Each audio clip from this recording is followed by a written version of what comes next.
This, ladies and gentlemen, is the beginning. Good evening, and thank you so very much for coming. Thank you so much for following our invitation from the Internations Book Club. Thank you for having us. It's my pleasure.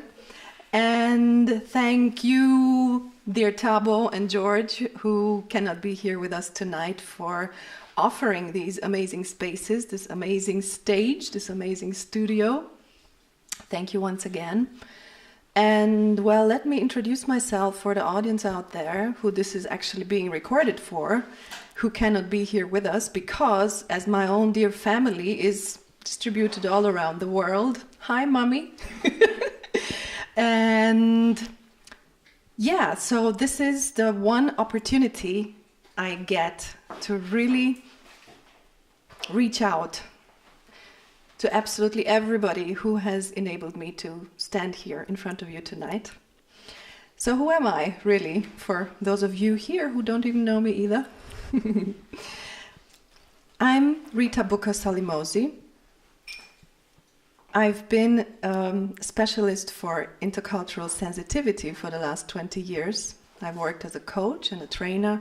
Thousands of managers, their wives, diplomats, children have been to my workshops and trainings to, well, improve their communication skills, because all of us have skills. I'm only here to help improve them, to become a little more efficient, a little more wise in problem solving, in leadership, and of course in creating relations that are substantial and long-lasting. There was a major transition for me when I shifted from being a wife to being a widow after 20 years of probably one of the most happy marriages that I could ever wish for, including the best parents-in-law that anybody could ever have.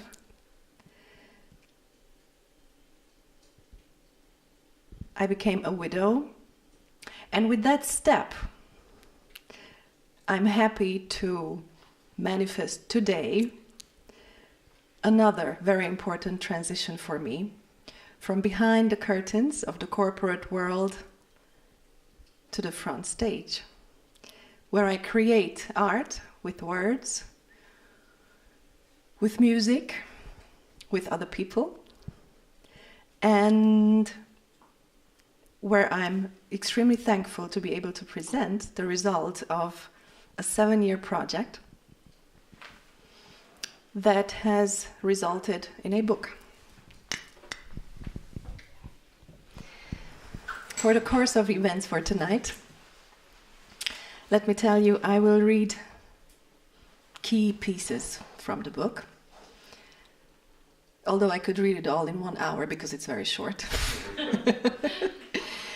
And after I read these 3 key pieces to you, I will invite you to please tell me what it is that goes on in your own mind.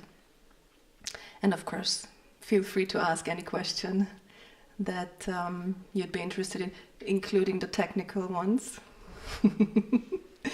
And if you don't have any questions, Annelien has prepared some.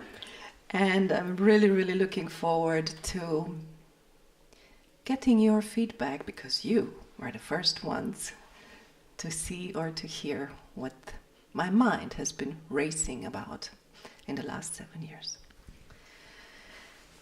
Turning Turkish in Tilburg, Netherlands, 2012.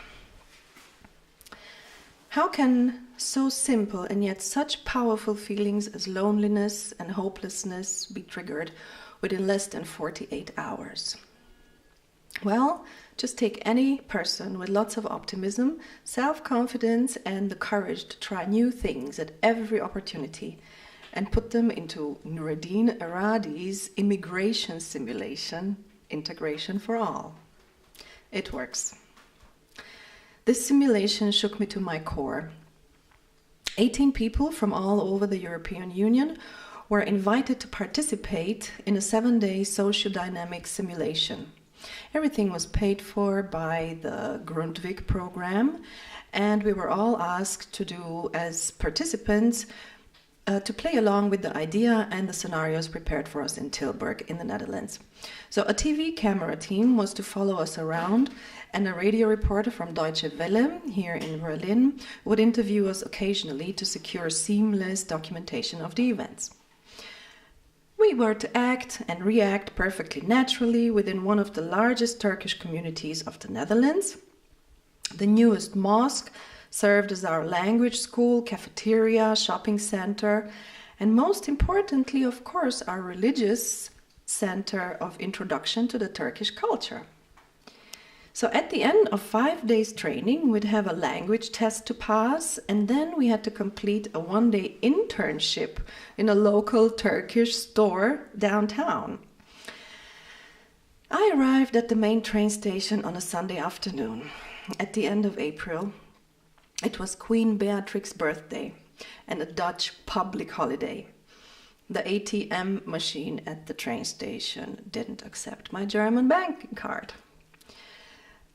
I'd planned to withdraw money for the week on site, as I always do when I travel professionally to a foreign country. So it wasn't a great feeling to start this trip without a penny in my pocket. In the restaurant across the street, our designated meeting point, I met a very old friend and fellow cultural detective colleague, George Simons. What a surprise! I thought this was a European Union project, and yet he was US American. Strange, but soothing. Nureddin welcomed me and every other welcomer and newcomer as we trickled in from our respective countries, but didn't answer any kind of questions. He just ushered us individually to an empty table where someone from the team would share some information. I received an envelope with 100 euros. Whoa, what a relief! And a bus ticket for the week.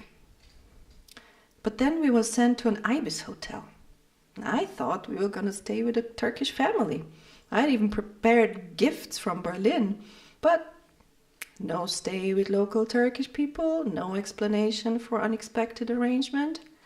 Instead, we just marched to our destination with the TV cameras following all around. And from there on, my re-traumatization began.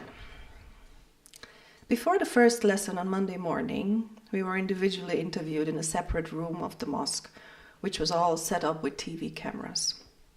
The same young Turkish woman who'd handed me the envelope with the money and all the instructions for the week was now my Turkish-English translator from the Foreign Office. But unnervingly, the day before, she'd refused to speak to me anything but Turkish. We sat next to each other, opposite another Turkish woman across the table who interrogated me. I was asked for the basic banalities of my identity, like first name, last name, age, profession, and why I was there. But I felt as if she was giving me legal instructions for the next 10 years. So I couldn't make sense of anything she threw at me out of that symmetrical, young, stylish, black-eyed face. She was just clearly expecting me to answer.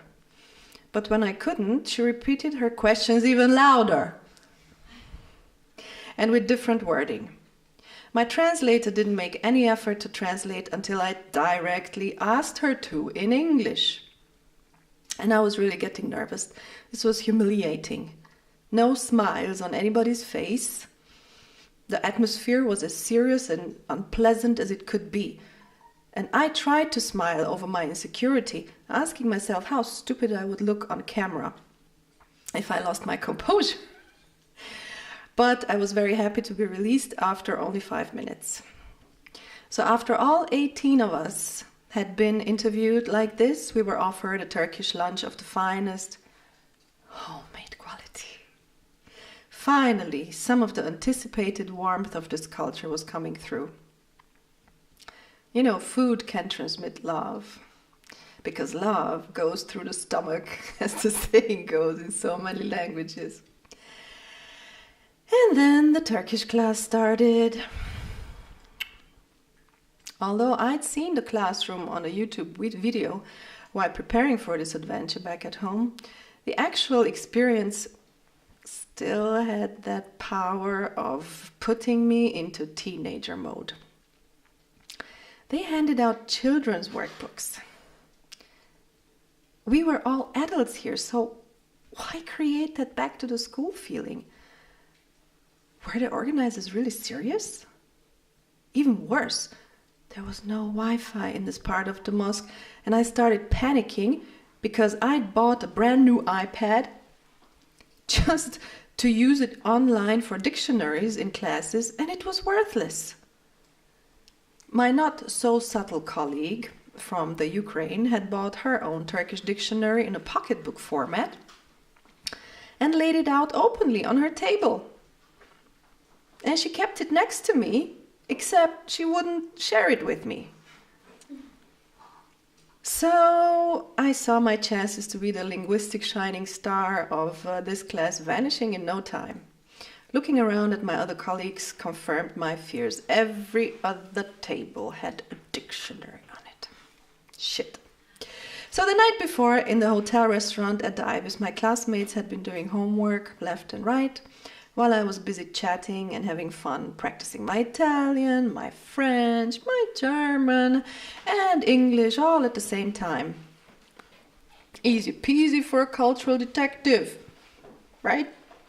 So my linguistic advantage was one of the talents that had set the path for my profession. My eager curiosity about the way people thought and behaved led me to study psychology, law, and education, but then it turned out that literature and sociology were the discipline I really need to study. So I did. And studying languages as specific disciplines never occurred to me as a useful option.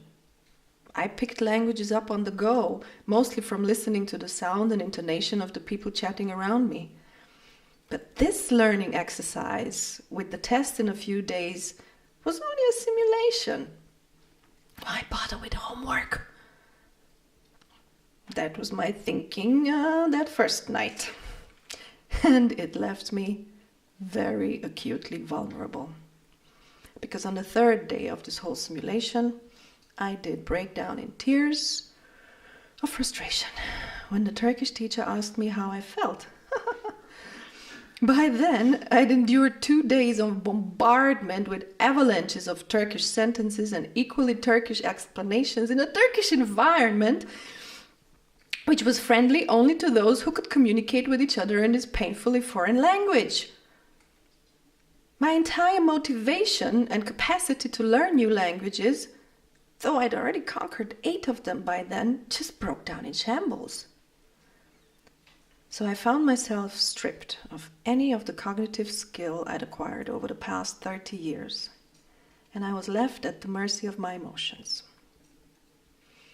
I felt just like my 12-year-old self in the Upper Austrian grammar school again, overwhelmed and utterly left alone with the task of functioning in a completely cold and hostile environment. Effectively, taking those Turkish classes re-traumatized me.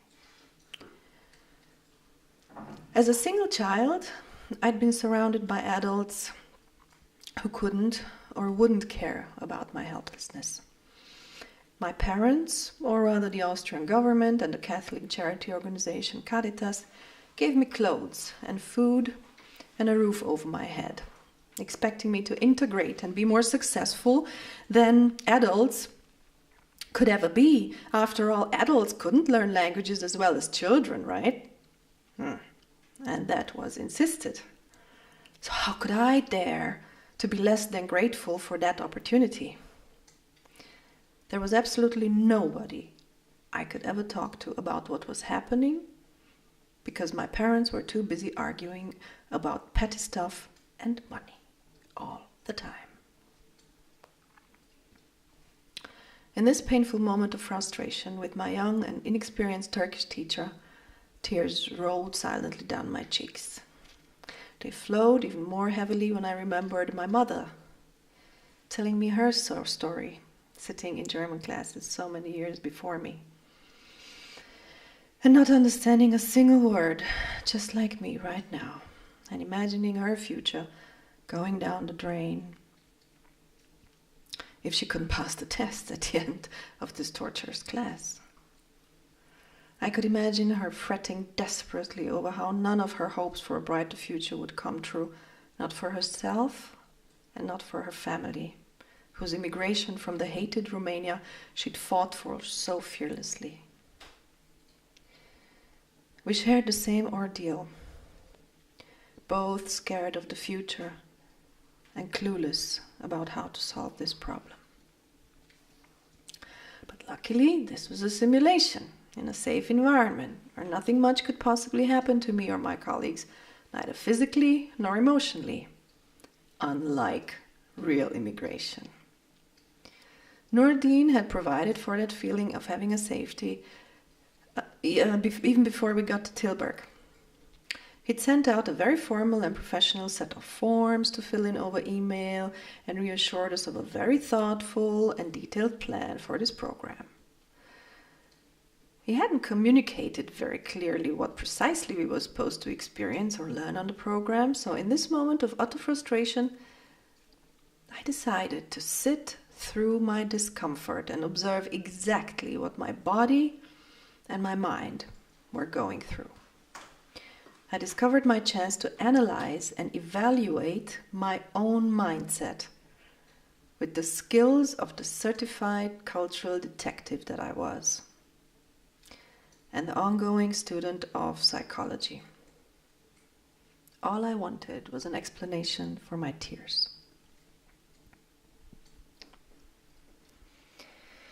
I would love to turn off the mic now,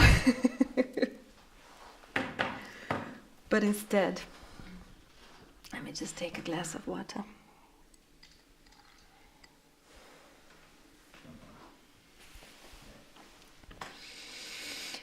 And shake it off, just right quick. And share with you what a precious moment it actually really was. To be able to have the trained skills of observing your own brain and notice all that emotion going on, actually in tears. And the brain is still going, yes, Rita, it's all right, you're safe. Just go with it and just trust the process. This is going to be good for something. Now, I prepared you slightly that after this reading there will be a little bit of discussion. So I'd like you to take this situation and try to imagine what kind of hardship you might encounter in your life where you just ready to explode inwardly. However, your mind tells you, maybe this is a learning opportunity. Maybe, just maybe, if I trust this frustration for one bit, something new is on the other side of the pain. So just take this with you from this passage. So, let's see about the next.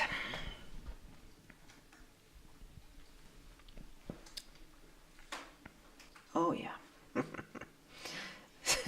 So the beginning section that I read this passage from is called hostility, because obviously I was dealing with hostility.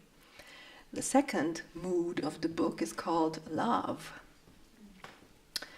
And on the 24th of July 2014, my husband was already gone for more than a year. And I had already encountered the next potentially amazingness of a possible love interest. But then it turned out it was not Yasha. Yasha would have been his name. The black Mercedes CDI, just like Yasha's, stopped right in front of the dentist practice where I was just receiving my treatment. The passenger opened her door cautiously, not to hit the tree next to her, and stepped out of the car. I felt a sharp pain in my stomach on seeing how young and innocent that woman looked. That's what that's what that kind of man is really looking for. You know, young and innocent, not me. And the driver parked so closely behind my own white car that I couldn't help but stare down out of the window from the first floor of my dentist practice to check out the driver's right hand. Now, the right hand was very important because nothing was more present in my mind than that very uniquely shaped thumb and genetically shortened last fingertip that he was so shy about, and which I was longing for so much ever since then. But you were young and happy like that before, sweetheart, with me, remember? Kevin, my darling husband, decided to send his voice in the back of my mind, trying to comfort me. That's what he would have said in situations like this, you know. We had that time and that happiness. Okay, it wasn't a black Mercedes. And what looks so peaceful and happy now was actually quite stressful at the time, because I wanted to help you get upstairs, but you were in so much pain you didn't feel like even putting on anything other than your jogging pants and a black t-shirt. And just like this young woman today, you weren't wearing any makeup. And you know how vulnerable, tired, and innocent you can look yourself without makeup, right? So come on, stop crying over some old pink illusion, baby. You're so much better off now. Whew, that felt really good. So, yeah. Basically, a good 1.5 years after my darling had left this planet, that's the first time when I actually started hearing voices. I mean, you know, the familiar kind of dialogue that we would have and share. But it was this situation that was so cool because he actually comforted me, and I was like, oh, okay. So this book is a lot about grief. It's a lot about pain. It's a lot about how my brain decided to process this whole thing. And you know, the reason why I decided to write this book so accurately was because I had never had an opportunity to read anybody else going through this kind of stuff. I mean, you see movies, right? You see the big drama, big pictures, big insights, big reflections. But maybe before it happens to you, you never think about it yourself. At least I didn't. So, to me, this whole time of becoming a widow, because see, even that was a transition. Even that took me forever to understand. What is a widow? I mean, what am I supposed to feel? What am I supposed to do? What am I better not supposed to do? This was really weird.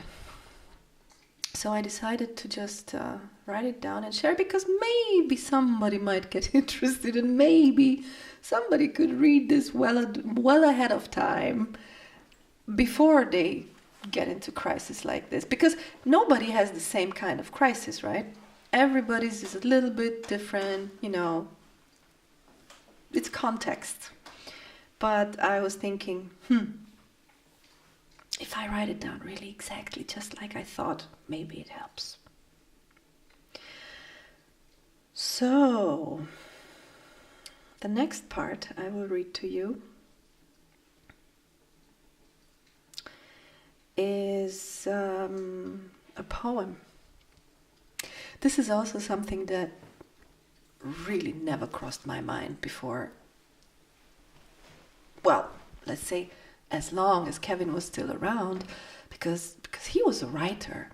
we were writing together, we were correcting each other's stuff, we were working with words, with communication, we would work with groups, but poems?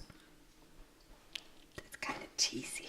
It's kind of like, nah, we're pragmatic people, we're problem solvers. Until it got to this point. So, let me read the Warehouse of Petty Misunderstandings to you, which is an original poem in Hungarian by Afra János. Félreértések kicsinyi tárháza. And he allowed me to translate it into English for you. And it was the most elegant and beautiful ending I could ever think of expressing after that mishap. So, what I'd like to say, if you were here, I could calm down. But I say, from missing you so much, I'm really upset. What you'd like to say is, you'd love to be with me if you could, but you say, we can't stick together all the time. What I want to say is, I can hardly wait until you love me just as much as I love you. But I say, if you get by with less, it means I'm not that important. What you'd like to say is, I might become the most important ever. But all you say is that it's important to protect yourself. What I'd like to say is, we can do better together. But instead I say, if you don't think about us as one, it doesn't even make sense. What you want to say is, we'll get there with time. But all you really say is, you've already left your comfort zone for me. And what I want to say is, relax, let's just do this a little differently. But what I say is, I can't wait for you to eventually get there. What you'd like to say is, just a little more patience, please. But instead you say, I've already asked too much. What I want to say is, fine, I'd be more careful with my expectations again. But I say, all you ever think of is yourself. What you'd like to tell me is, you'd have done anything for me. But all you say is, I can't expect more than this. What I'd like to say is, I'm just waiting for love to stay. But what I say is, everything is more important to you than me. What you want to say is, you really tried so hard to get close to me. But all you say is, whatever you do, I'll never be satisfied.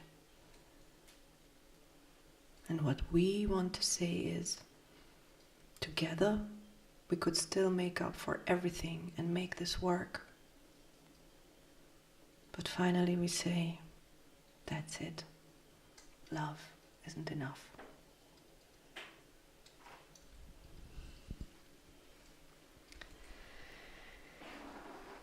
So, this is the second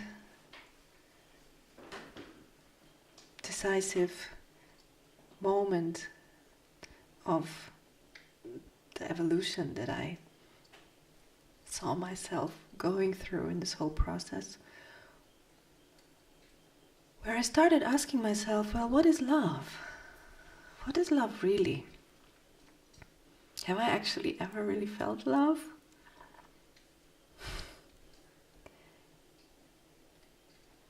I got the answer later on, but I won't spoil the book for you.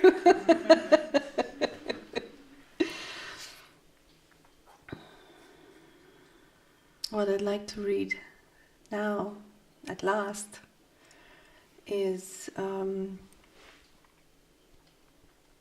piece that's given me a lot of hope. First do the necessary, then do the possible, and soon you'll find yourself doing the impossible. I had this written up on my bathroom mirror.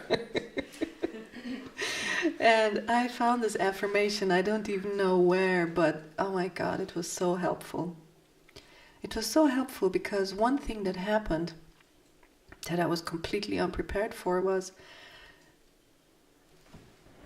now I don't know about other husbands, but mine was very helpful around the house. And when he was gone, I was like, oh my God, now I have to do all of this by myself. And as banal and petty this might sound to you, you know, it took me years to figure it out. It took me years to figure out how to integrate all these different tiny little things. Not only because it's a routine, because I hate routines, I must admit. It's more of a try to do something with love, even if you've never loved it. I'm like, oh, seriously. Okay, so anyway, back to the most hopeful part. Where is it? I'm looking.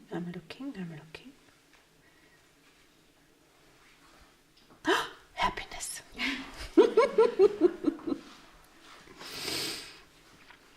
So, this iPad right here is the same one I bought for Tilburg, and it served Kevin very, very well in the last weeks of his suffering.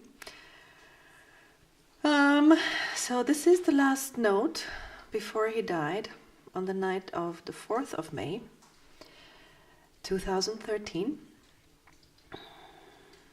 So he wrote on the 7th of April, 2013. All the things I never thought about until now. First, I never thought about a wish or a desire to experience only happy days to the end of my life until now. It seems that the prospect of having my lifespan shortened by sudden serious illness has motivated me to have this thought. Second, in my life, I have literally worried myself to death. For the rest of my life, I promise myself that I will worry no more. And I'm sorry to interrupt the reading, but I really have to tell you this because most of you are such dear, intimate friends of me, except for 4 people in this room. I know all of your worries. So, please, please remember that it's not worth it to worry. And point number 3, he wrote, when I was very young, I wanted to dance. For whatever reasons, I was discouraged from doing so. But that was then. This is now. I have to tell Rita how sorry I am about discouraging her from belly dancing. She must dance again. So,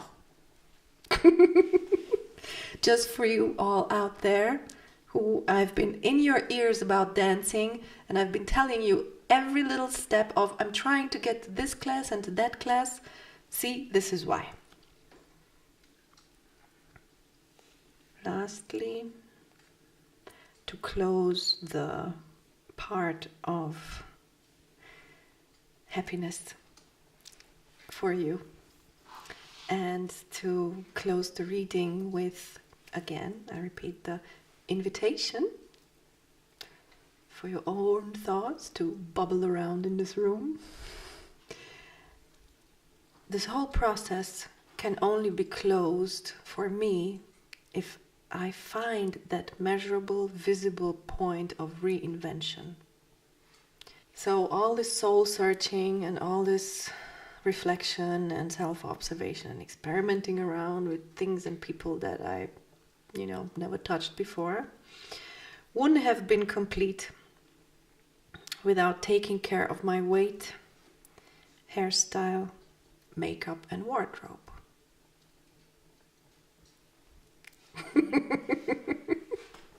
You, lady, came into my life while I was still finishing up this book and reminded me of that beautiful, beautiful, beautiful task that my grandmother actually put into my hands. She was a hairdresser.